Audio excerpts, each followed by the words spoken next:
Hello and welcome to round 3 of the GPR MSA National Asphalt Rally Championship, the Millbrook National Stages Rally. Well, we've got two sort of, if you like, leaders. You won and did very well in the Isle of Man. Yeah, we got maximum points in the Isle of Man, so can't do better than that. So we'll see what today brings. Hopefully a bit of rain later on. You're such a modest man. And Caroline, when we spoke on the Isle of Man, yes, you and John are now leading points-wise, but... Yeah, but we were a bit disappointed with the Isle of Man. You know, we didn't go well on Friday night, took it too cautious in the fog, and then obviously had a sort of nominal time, which was probably at least 40 seconds slower than we would have done it. So, you know, bit of a mixed bag, but this isn't our favourite event either. So. I was just going to say that we've got a driver and a co-driver, so two completely different views of one of the events that, let's just say that a lot of people don't say it's their favourite. No, I think it's. I think the day drags as well, which doesn't help. You know, you sort of go and do 10 minutes or 6 minutes of competitive driving, then you sort of come back in for an hour and you sort of lose the thread a bit. You know, you've gone from the Manx where you're sort of on the go continually to here, which you're sort of hanging around continually.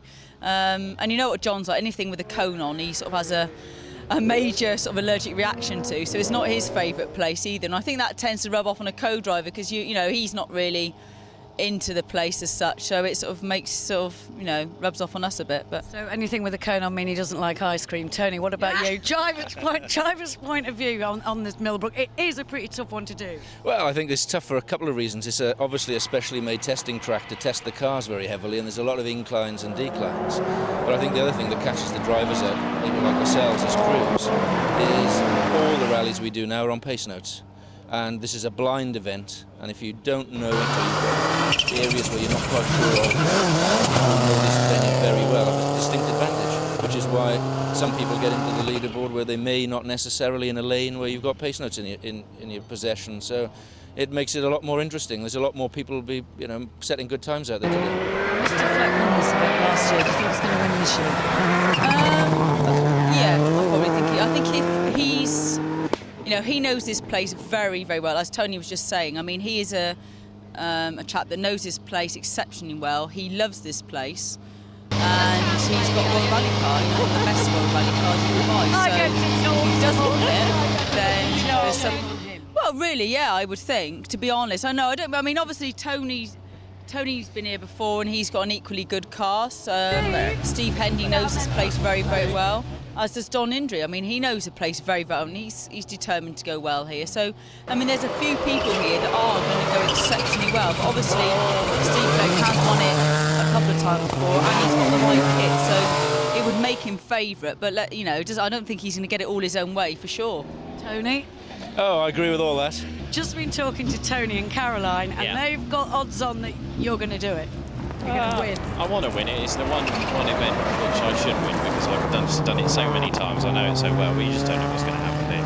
One spin or anything. So I think Tony will go well. That's Mr. Hendy, obviously, knows where he's going. So it's not going to be a walk in the park, that's for sure. Okay, well, we've got the Just Rallying cameras out, 4-5 of them, so lots of lovely stuff. No, it's got to be dead smooth and tidy around here.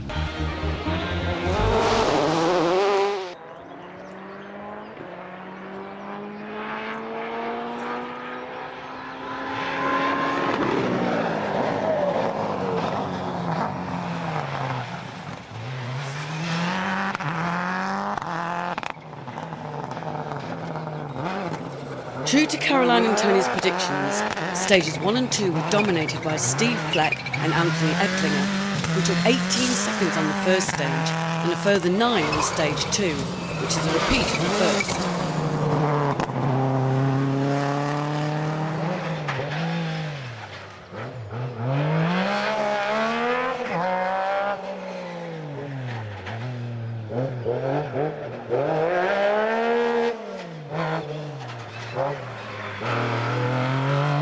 It might not be their favourite event, but John and Caroline Price were next quickest on both of the opening 2 stages, improving their stage 1 time by 7 seconds second time around.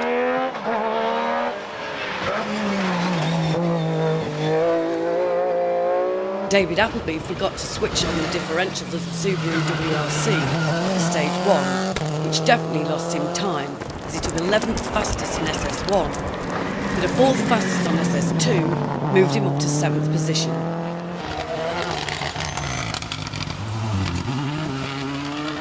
Steve Hendy and Alec Davis were equal to Price on the first stage, but losing 5 seconds on the second stage dropped them to 4th.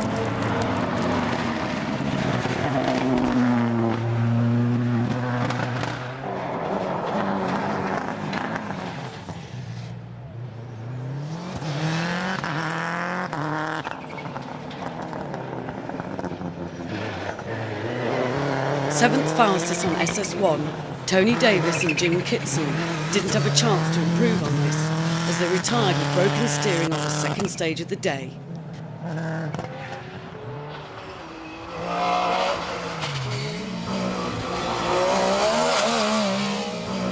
John Indri and Dave England led a string of 4 Metros into the stages and took 2 sixth fastest times, but this consistency saw them 3rd overall after the first leg.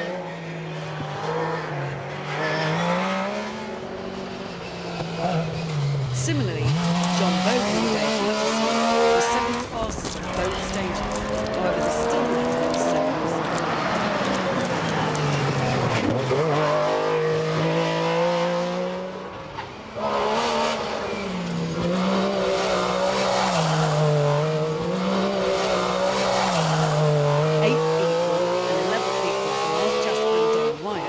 Should have seen them in the top 10, but a 30-second penalty saw them fall to 17th. With Millbrook's system of splits and mergers to give 2 laps of the venue on each stage, Mark and Don found themselves being chased by the Prices.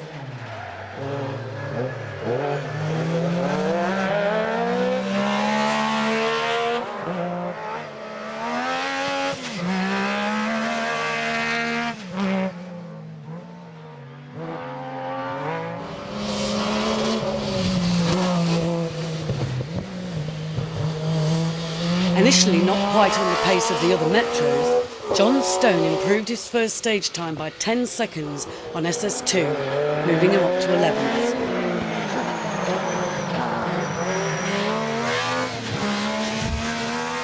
Other big improvers were David Kinniston and Andy Russell, who gained 9 seconds on stage 2, with a 3rd fastest, which brought them up to 5th.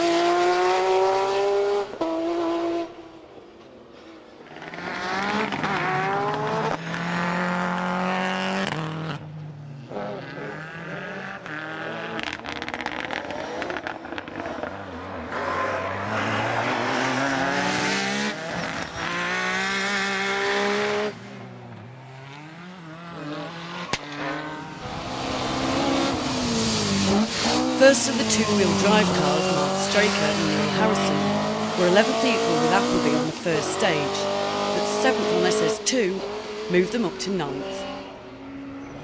As the stage times increased slightly outside the top 10, the gap between cars on different laps closed, so Steve Simpson and Mark Booth can be seen here, being chased by John Indri. Simpson held 7th at the end of the opening leg.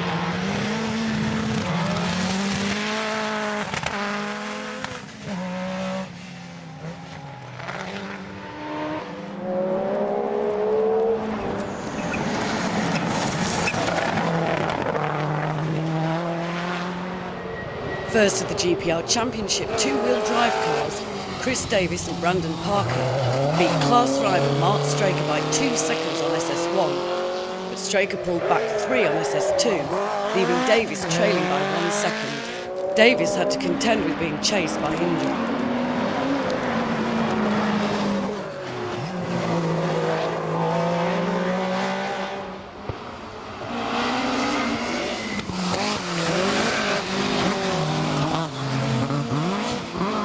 Clubman's Cup victors in Cornwall, Nigel Gibbard and Peter Reeson, were looking to repeat the result from Newquay, and they got off to a good start.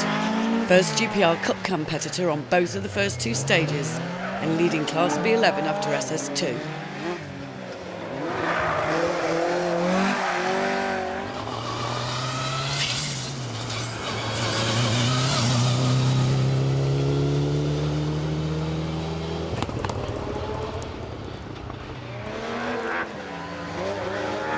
Neville Sutton and Kevin Ward lost time over the first two stages.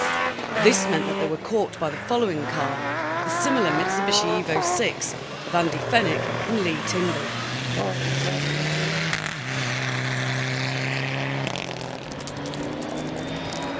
The 13th and 15th put Andy and Lee in 12th position.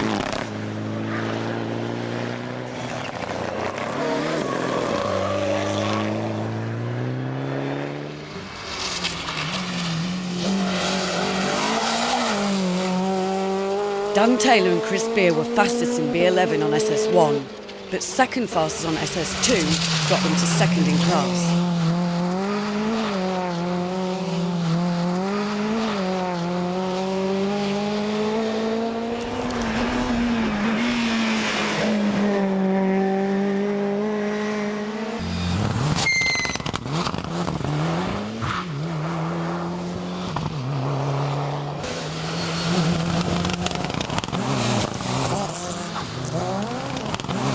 Robert Tout and Dan Holly was third in Class M4 on the opening stage and went second fastest on the following stage.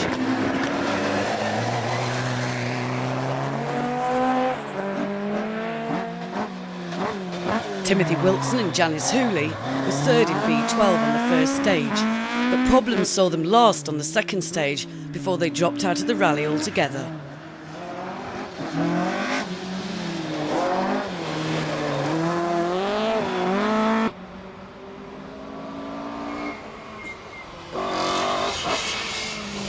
Stuart and Teresa Fossey in their 2-litre Escort were fourth in Class B11 on both the opening stages.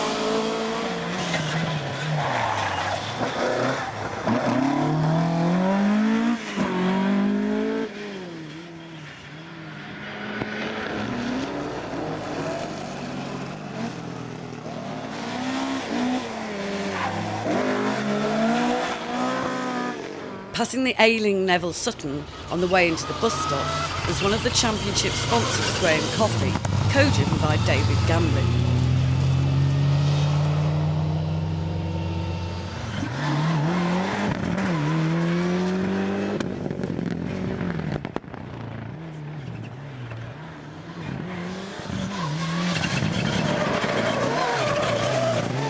Fastest in N4 on SS1, Steve Simpson was second equal in class with Robert Tout on SS2, but this was enough to retain the class lead.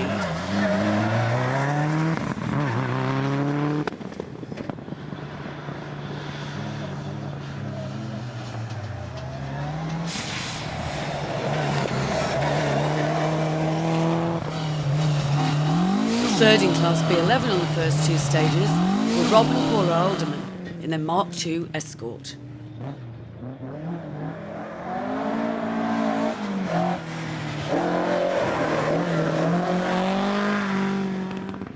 Returning to the championship, Tim Seipel and Martin Haggart worked literally in a class of their own, but with a lead of almost 1 minute in Class B10 after the first two stages, they almost could have been.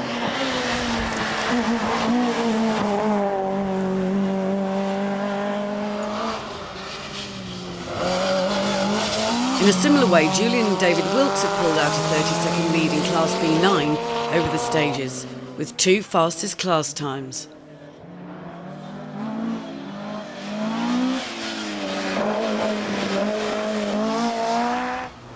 Second and first in Class M4, Chris Marshall and Simon Hunter held second place in class at the end of the leg.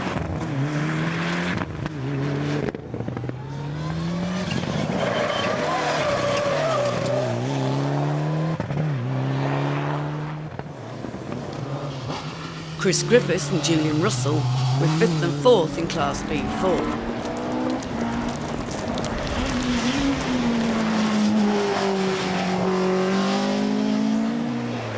Jeff Glover and Charles Turner were fifth and sixth in B11.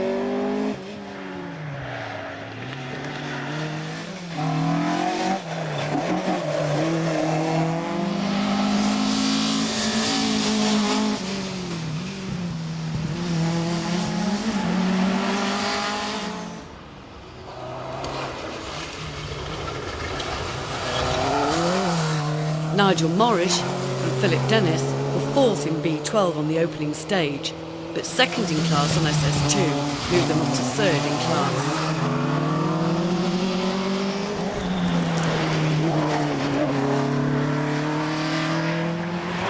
Justin Oliver and Mark Ingram are seen here in the Subaru Impreza.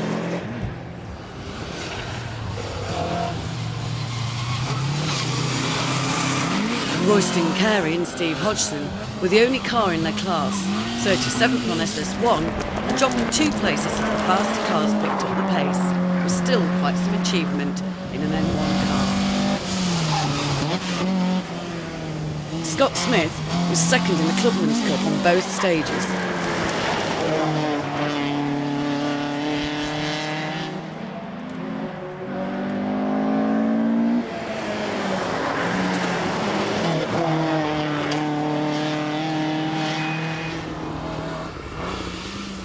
Bob Nash and Lowell Powell's rally was cut short when the Seat Ibiza suffered with a broken cam chain in the SS2.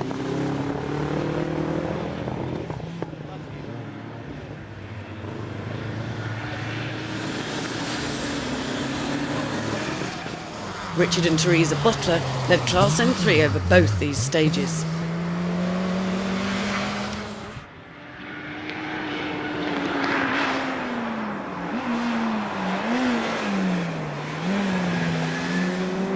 Whilst Dave Edmonds and Dom Jeans, in a slightly older Honda Civic, was second in B10.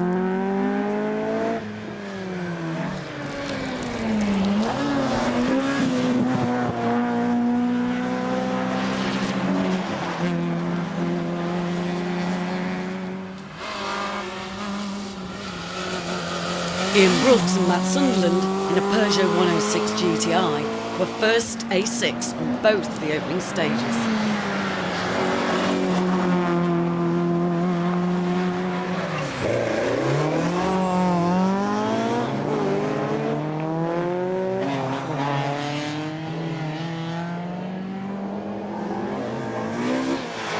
Paul Clapham and Christopher Mallinson were second in Class B10 on both stages.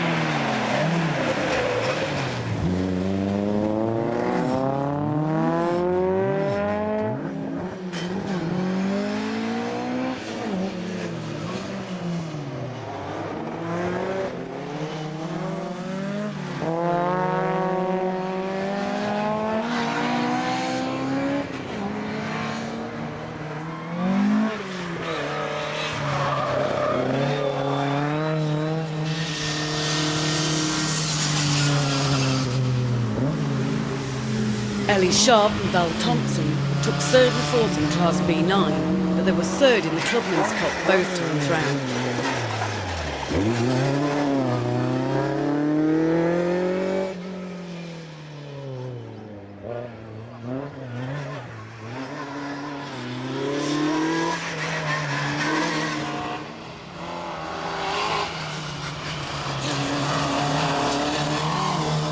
Second in B9 in both stages was a similar Mini of Simon Selby and Michael Edelston.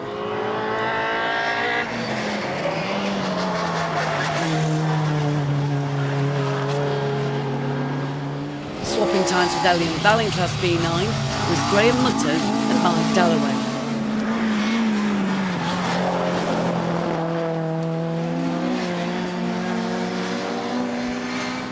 A disastrous first stage saw John Williams and Paul Hughes last on SS1, but a big improvement the second time through saw them move up in SS2.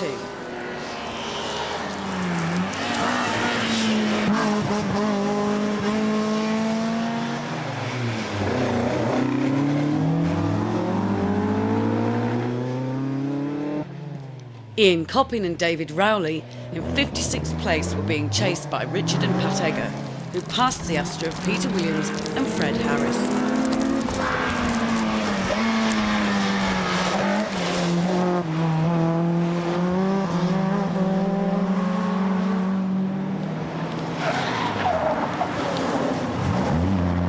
The Audi Quattro of Ray Reid and Stuart Peters was being followed by Paul Davey and Andy Todd. Later on in the lap, Paul and Andy were joined by Martin Newson and Peter Morris in Class A5, and Lisa Parish and Jim Perkins in Class A6. New convert to the MG ZR 160, Mandy Twynham and Dave Milcott.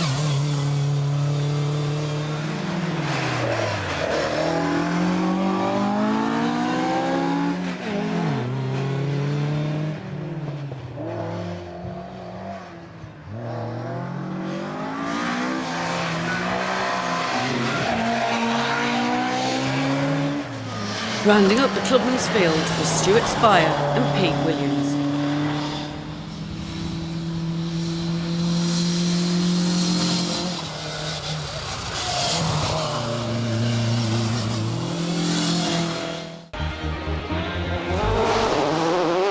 Chat to Tony Davis, Yeah. Caroline, Mr. Fleck. Yes. Tony and Caroline, good bet on Mr. Fleck, but there's people like you that are going to contend him.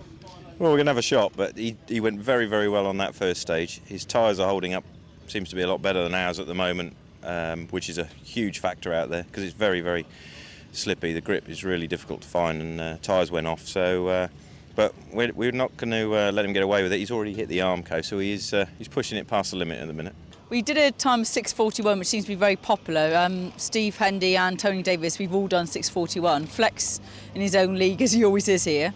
He took 18 out of everybody. And so he is chopping everything. And of course, when we come along on our Metro and there's like gravel everywhere and everything, it makes it a bit more interesting for us because we obviously haven't got the diffs and that. But I think he's happy enough. I don't think we've got quite enough grip there somehow. Right, now we spoke to Caroline after one stage, and apparently you were 18 seconds in front. Yeah, that was my aim to go because I know the place so well. So it was just like try and get a few points early on, and then I can sort of. Well, we did exactly the same time through that last stage, so we've obviously found a level where our pace is. So no, I'm pleased with it. 2 stages down, another 6 to go. Yeah. And yeah. who are you really, really, really fighting over? The Metros, there's nothing between us, me and John Indry. I think, there's a sort of wee personal battle going on there. Yeah, me and him, Flecky, he's away on a different planet. Yeah, let him go. We'll pick up the pieces. But John Price is doing well as well, of course, as usual. He's always our benchmark, but yeah, he's away in front as well. All the ones with the watches and the pens and the notepads, you're all coming over to each other to do what? Just check each other's times for the last stage, see who's winning. And it's not us. Nor us. Oh dear. So it's not you? No, Steve Fleck's still in the lead, but we were our second quickest on that stage. So yeah, not a bad time by the old boy on that one, to be fair. But yeah, I mean, Steve Fleck really is in a league of his own, to be honest. Somebody just said another planet, that might be right. Yeah, I think the rest of us are in our own battle now. We're just letting him get on with it. There's no grip out there, it's just ludicrous.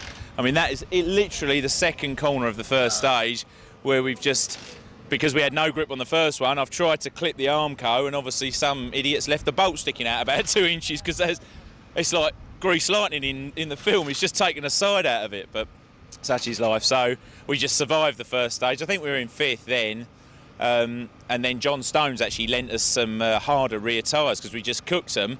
We put that on, mucked about, but on the second half of the second stage, now I've found the balance of the car. So whilst we didn't set a blinding time, hopefully we can come back from this. It's just changed. Now, could that be a bad or a good sign? Because that means it might rain. Well, it could rain. I don't mind if it snows now because I'm out of the rally, I'm afraid. Oh, what My happened? steering belt broke in the first half of the second stage and made the car undrivable. So we crawled out of the stage and we didn't know what the problem was. It could have been a lot worse than it is, but they fixed it now, but it's too late. But that wasn't very nice, was it, saying he doesn't care what happens now because you lot are in and, I'm going to borrow his snow tyres if it snows. We're here at stage 3, waiting for the first car to arrive, and it actually is arriving right now. Steve Fleck, who's actually in an absolute world of his own, as most of the drivers said, coming round this corner.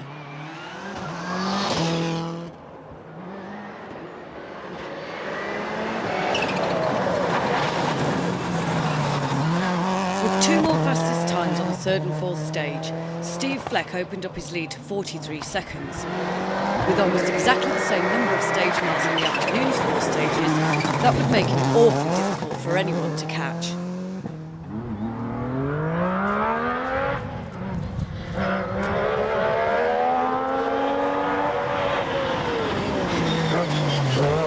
John and Caroline Price were still best of the rest, although they were now able to get closer to Fleck and were losing less than 1 second per mile, whereas it had been as much as 2.5 on SS1. Seventh on both stages didn't move rapidly up any places, and he remained 7th. But first time back at this venue for a number of years, he was performing well against the regulars.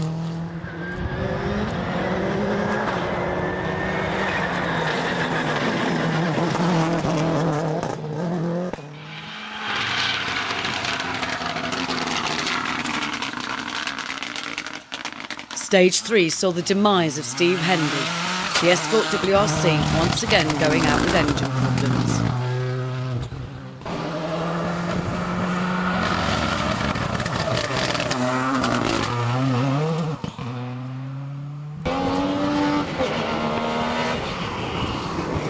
Equal fastest with the Prices on SS3 and third on SS4, but John Indry in third place.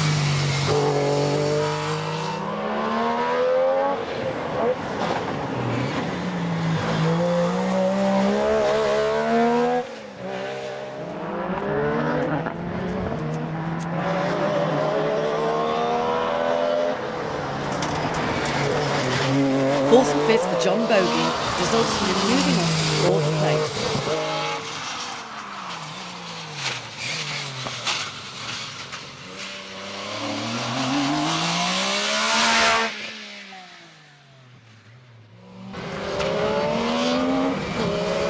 As Steve Fleck came round for his second lap, John Stowe was starting his first, but such was the pace of Fleck that even with his lines to follow, Stone dropped 20 seconds to him on each of the stages, although perhaps John was trying too hard, as you can see from his near side front wing.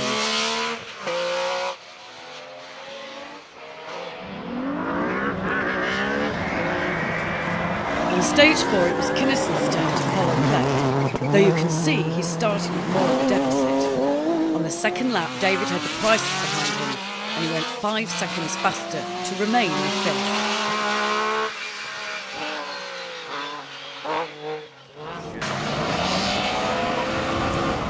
14th and 10th in these two stages had Mark Straker in 9th position and second in B12.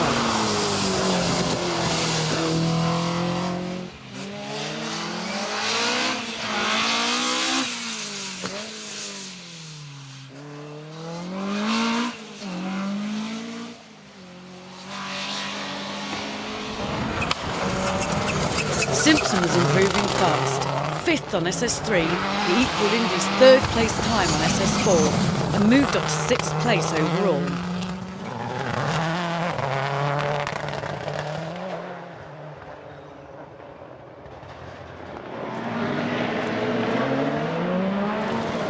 Chris Davis continued to lead Class B12, though he was starting to lose ground to Mark Straker.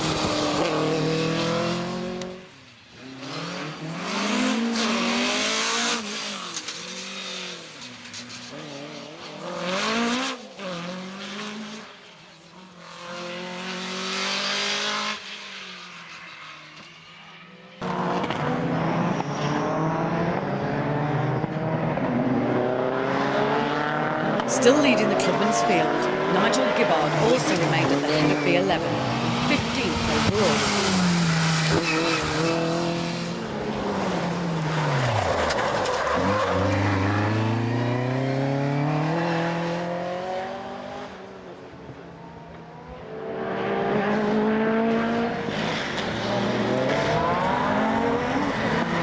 As Andy Fenwick's knowledge of this unfamiliar venue grew, his times improved. To no avail, as he would go out on SS6 with mechanical problems.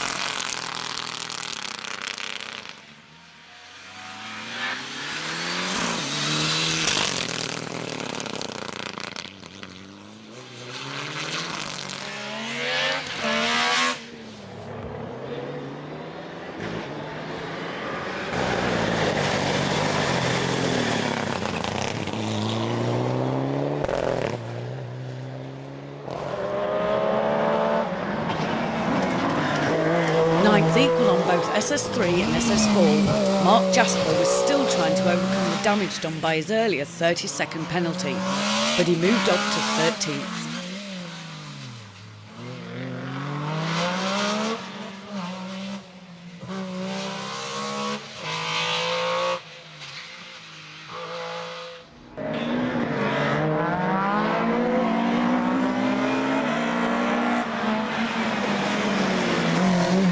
Pushing hard to catch Gibbard, Dan Taylor was on the edge through the bus stop. The course is stepping out on him to varying degrees every time through.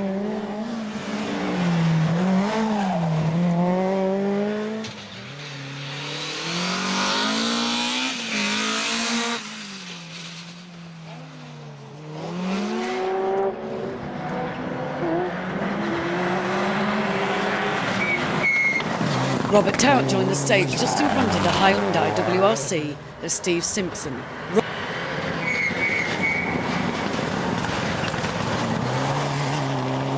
Robert would be hard pushed to hold it off for long in the Group N Mitsubishi, but he put in some good times nonetheless and retained second place in M4.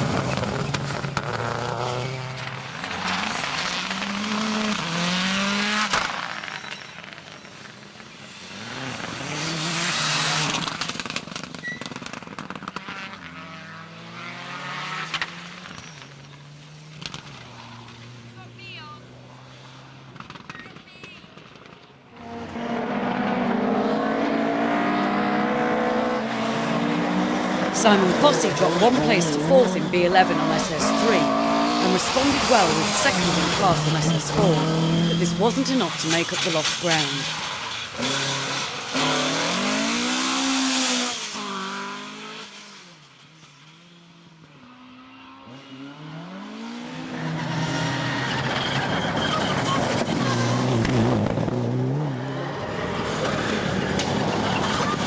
Top WRC cars had been using the handbrake to good effect at the hairpin, but Graham Coffey misjudged it and then couldn't find first. His times were improving nonetheless, and he moved up to 20th.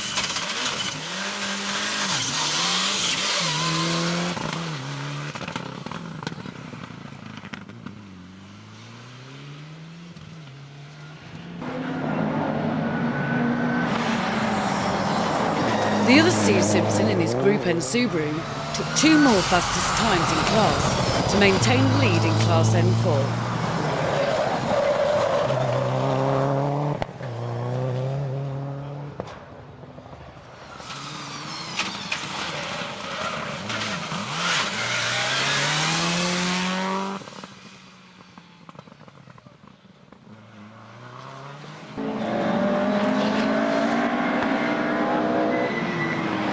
Third and fourth in class was enough for Rob Alderman to stay third in B11.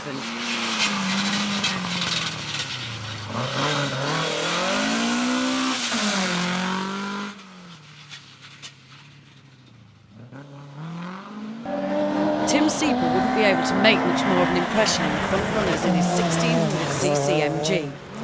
With Millbrook's many gradients, power and weight, or rather the lack of it, count for a lot. But 21st overall, with a healthy leading class from 9, was not to be sniffed at. Now making up for his terrible first two stages, Neville Sutton put in a couple of top 20 times, but these were only enough to promote him to 50th overall.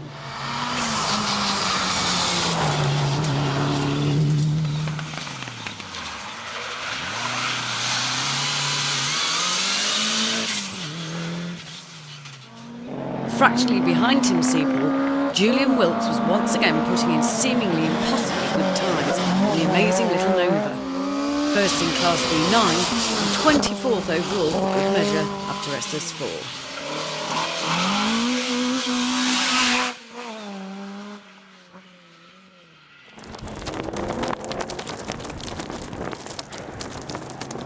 Problems on SS3 cost Chris Marshall a maximum, and he dropped to 61st. But second in Class N4 by only 1 second on SS4 showed what Chris and his Mitsubishi Evo were capable of, though it only moved him up to 58th. Hitting the stage furniture doesn't help either.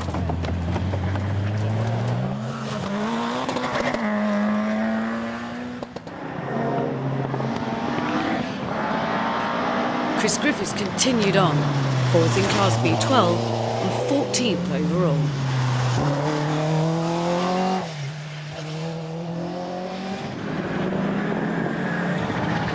Having been consistently 25th on every stage, Lee Perry moved up to 23rd overall on SS4, only to retire on SS5 with rear diff failure.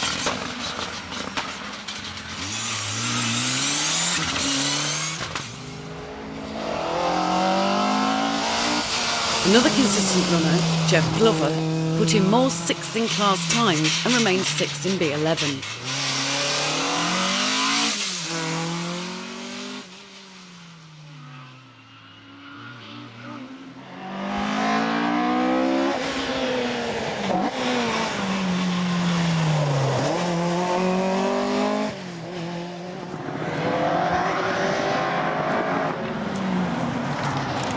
Fastest in B12 on both stages, Nigel Moorish in his RS200 replica narrowed the gap to the class leaders, but remained third.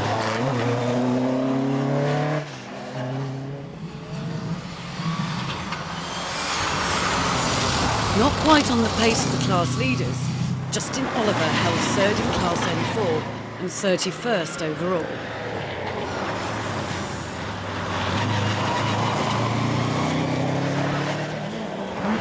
On two wheels through the bus stop whilst pushing the N106 hard, Royston Carey moved up to 37th over these stages and even tried cutting the bus stop, perhaps in search of some camber to keep the wheels down.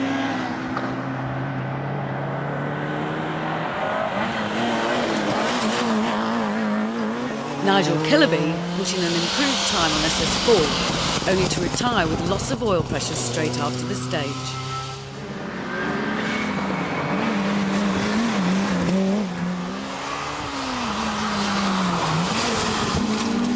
One of only two cars in N3 for up to 2 litre production spec cars, Richard Butler enjoyed a healthy lead in class. On these slightly longer stages, times had to drop a little further before we got lots of cars running together. When they did, we saw lots of action. Colin Billings and Dave Edmonds. Dave Edmonds and Royston Carey.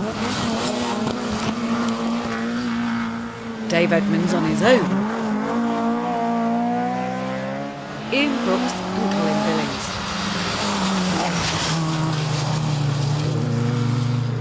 Ian Brooks going solo.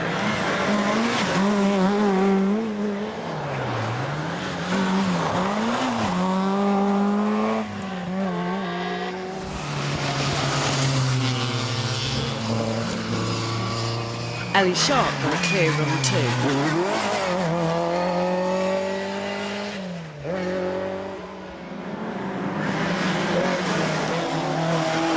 Scott Smith, as ever a bit sideways, but second club. Paul Clapham, following Chris Marshall's line, was then followed by the unusual Saab 900 Turbo of Steve Broadhead.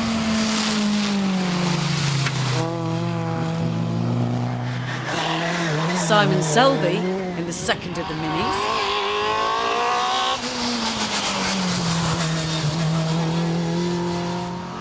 John Williams still trying to make up for the time he lost on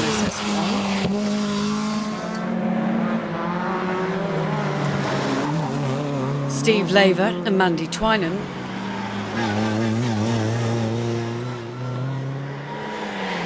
Mandy again this time with Owen Leroy.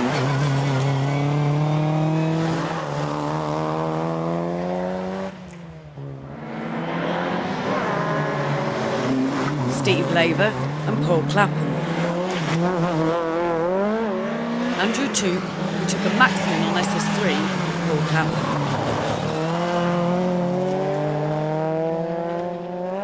Andrew would later retire on SS6, but not until after he'd been chased around by Graham Newton. Richard Egger had Ellie Sharp to contend with, which was not fair perhaps, but she was only a couple of places behind him. A fairer match later, 2 litre Nova against 2 litre Escort. Eggo was swapping times and positions with Jim Wicks. Simon Hewitt in B12 and Martin Newson in N1, not as disproportionately matched as it may look. Hewitt had the edge, but only just. Paul Davey and Ray Reid. The power of the turbo was counting here, no contest. Then it got silly. Ray Reid, Ian Coppin and Lisa Parrish. Lisa's B9 car being the quickest. But Ian did have the legs on another B9 car, that is Stuart Spire. Well, Davey went head-to-head with Stuart Spire. Spire dropped over 20 seconds to Davey on SS4. Are you still on another planet? Yes, I'm in my own little world today. Do you have any times on you yet, Steve? Sorry? Do you have some times? Does the co-driver have? Left the list behind, but How are you doing? yeah, very well. He's driving incredibly well. He is driving incredibly well, yeah. Do you know what his time was for the last stage? Yeah, the last stage was 6:18, which I reckon will be really fast. Yeah, we're second after 3, and this was quite a good stage, I think. So we'll have to see. We're lying second at the minute, so that's right. She just had the nerve to ask me, was I in control on that stage? What do you think of that? Well, it's outrageous. Of course you're in Absolutely. control. What was your time, Caroline, for the last stage? 6:25. Okay, thanks. 6:34. Well, not too bad. First stage, we didn't even have it on stage mode. We had it on road mode. So in the panic and rush, we were sort of half asleep. We were on our own planet as well, I think. On the opposite universe to Steve, though, I think. So. 29. So that's, 10 off of that car, it's fair enough, isn't it? We've now got the handling right. What did Pricey do you know, on that one? It was 6:25. Yeah, we got held up on that, but whatever, we'll have a go. 6:31. Okay, well, that's not Yeah. bad. No, there's nothing wrong with the car, there's nothing wrong with the tyres, we're just not going quick enough. It's as simple as that. 6:30. Oh, so that's not bad at all. Not good. Can't go any quicker, so wherever we are, probably where we'll stay, you know.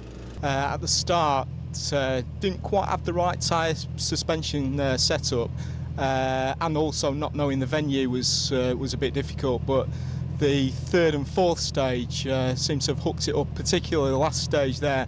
I think we set a fairly decent time on the last stage, so altogether hooking it up. It's hot out there, I'll tell you. It's hard work.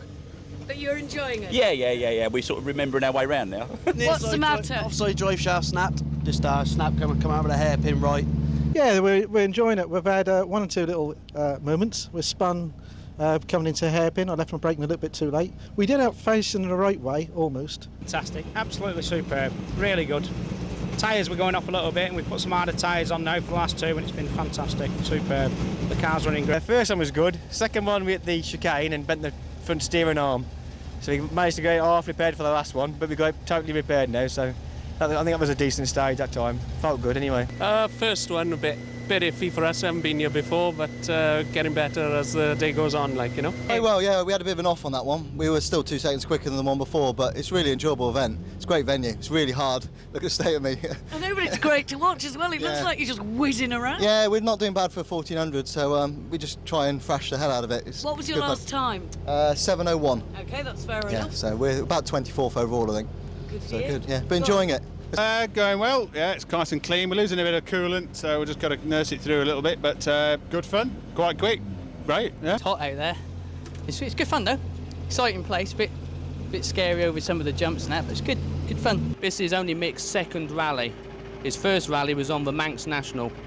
Yeah, too right. Baptism of fire. He's doing really good.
More work for the marshals as John Williams comes home last finisher, but 17 crews didn't get that far.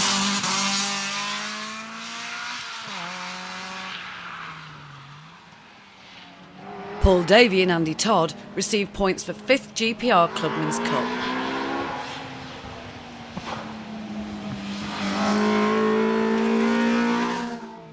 Stuart Spire picked up points for 4th Clubman's Cup competitor.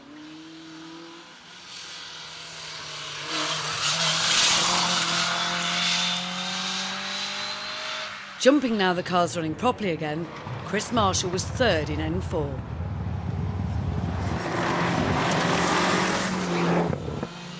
Sixteenth in B11 and 47th overall was Mandy Twynham. 1 place up overall and in class was John Seeger. 44th overall were Martin Newson and Peter Morris.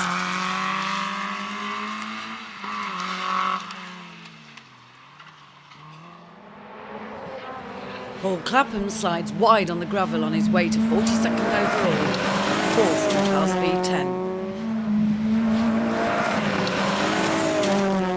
A small jump for Ellie and Val on their way to 3rd Clubman's Cup and 4th in B9. Richard and Pat Egger were 37th overall.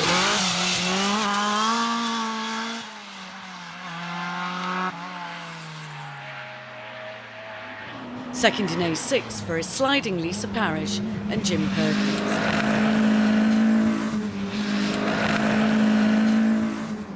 Second and 3rd in B10 were Dave Edmonds and Steve Laver.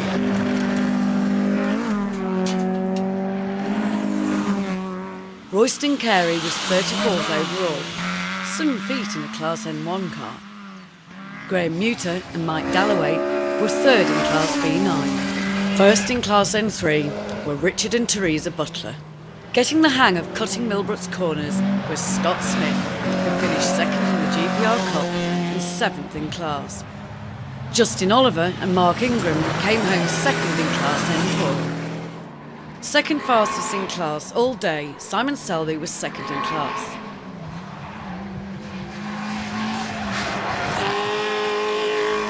Neville Sutton had recovered well to finish 39th overall. Fastest in A6 all day, Ian Brooks finished the day 1st in class.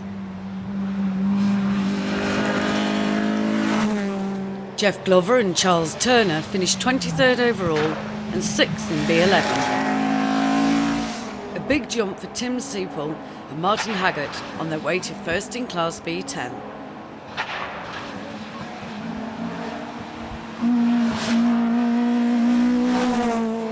One place higher in 19th overall, Julian and David Wilkes won Class B9.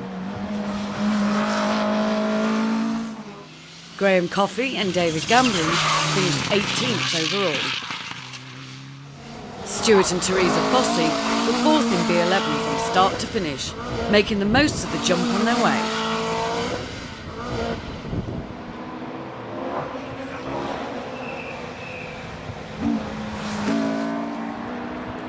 Just seconds ahead in B11 were Rob and Paula Alderman.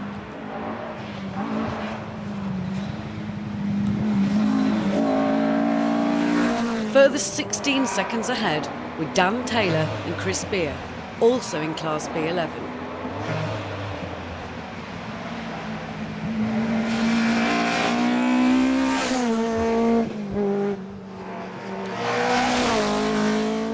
But first in this hotly contested class were Nigel Gibbard and Peter Reeson, who were also 1st in the Clubman's Cup.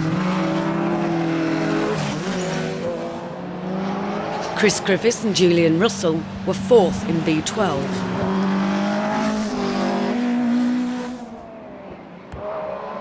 Mark Jasper and Don Wyatt finished 11th overall.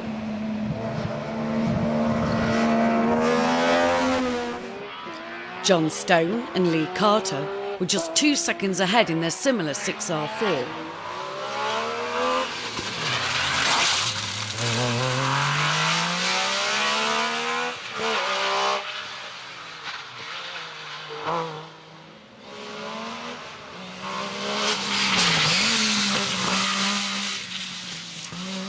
Nigel Morris and Philip Dennis were third in Class B12.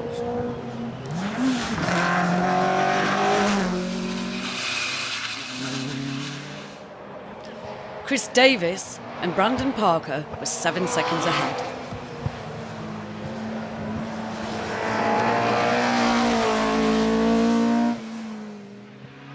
Whilst Nigel Straker pipped Davis by 2 seconds for the B12 win.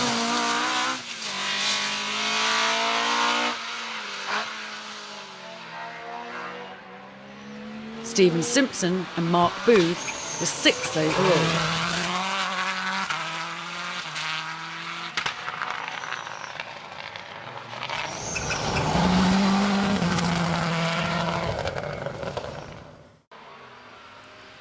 John Bogey and David Patterson finished 5th.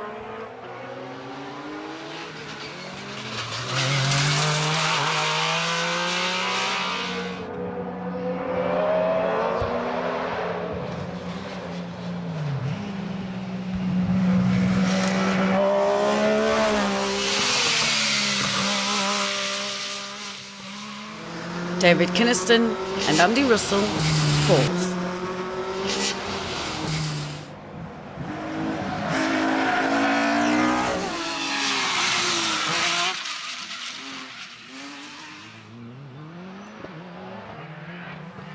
John Indry and Dave Engwell finished 3rd.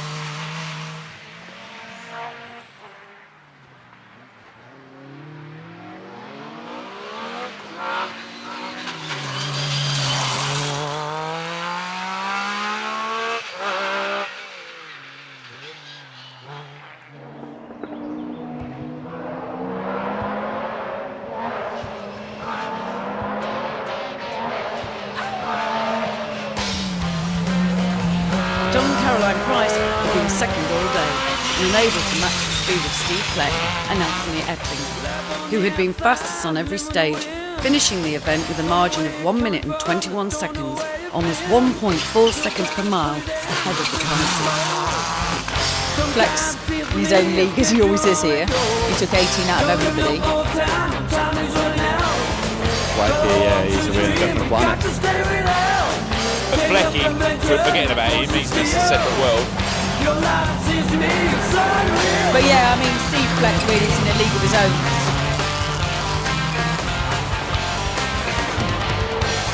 I'm in my own little world today.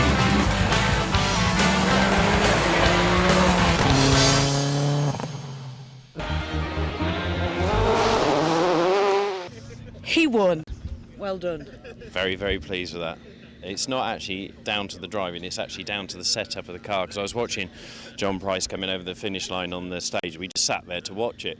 He just came across the line so sideways, and I thought he was going to have something, but we couldn't do it, and it's a bit embarrassing. We were just sort of driving around the corners, but just down to car setup. A very quick word on your day. Good. And your result. Yeah, I'm well pleased. I think I was driving 11 tenths today for some reason, but it was good. Well done. Car behaved good and no problems. I'm in with all these celebrities, top stars these are, aren't they? So that is a blinding result. The sun shone, the car's in relatively one piece, apart from fortunately you're on the right side here, this looks all right, but no, we're really pleased to get here, so especially lined up here, it's all a laugh, isn't it? And Steve Fleck gave me some of his champagne, so I'm happy. You won.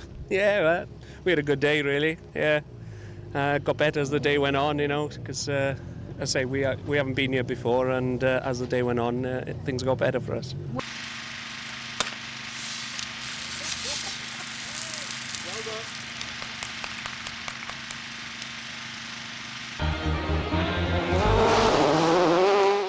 I drove the balls off her today.